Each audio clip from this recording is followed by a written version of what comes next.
Trump administration Iran విషయంలో అనూహ్య నిర్ణయం తీసుకుంది. నిన్నటి వరకు ఆంక్షలు హెచ్చరికలతో ఉక్కిరిబిక్కిరి చేసిన వైట్ హౌస్ ఇప్పుడు దౌత్యం వైపు అడుగులు వేస్తోంది.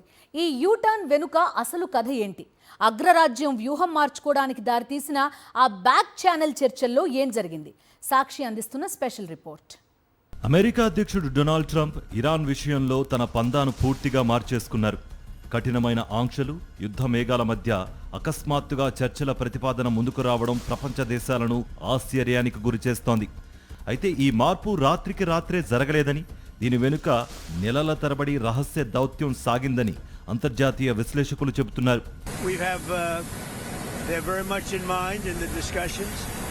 So the discussions took place yesterday. They went into yesterday evening. They want very much to make a deal. We'd like to make a deal too.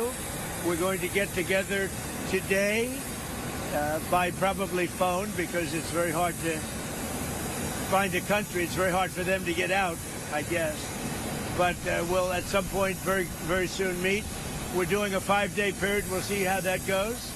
And if it goes well, we're going to end up with settling this. Otherwise, we'll just keep bombing our little hearts out. ప్రధానంగా Gulf దేశాల మధ్యవర్తిత్వం ఇక్కడ కీలకంగా మారింది. Oman, Switzerland వేదికగా ఇరు దేశాల ప్రతినిధులు రహస్యంగా భేటీ అయినట్లుగా సమాచారం. ఇరాన్ పెట్రోలియం ఎగుమతులపై ఉన్న ఆంక్షల సడలింపు బదులుగా అణు కార్యక్రమాల్లో పారదర్శకతకు ఇరాన్ అంగీకరించినట్లు తెలుస్తోంది. ముఖ్యంగా మధ్యప్రాచ్యంలో ఉద్రిక్తతలు తగ్గడం ద్వారా గ్లోబల్ ఆయిల్ మార్కెట్ను స్థిరీకరించాలని ట్రంప్ భావిస్తున్నారు. హర్మూజ్ జలసంధిలో వాణిజ్య నౌకలకు ముప్పు పొంచి ఉన్న నేపథ్యంలో యుద్ధం కంటే ఆర్థిక ప్రయోజనాలే ముఖ్యమని వాషింగ్టన్ నిర్ణయించుకుంది.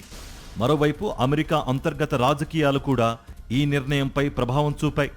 ఇంధన ధరలు పెరగకుండా చూడటం, అనవసర యుద్ధాల్లో చిక్కుకోకుండా ఉండడం ట్రంప్ ఎజెండాలో ప్రధానంగా కనిపిస్తోంది. అందుకే గరిష్ట ఒత్తిడి స్థానంలో ఇప్పుడు గరిష్ట దౌత్యం తెరపైకొచ్చింది.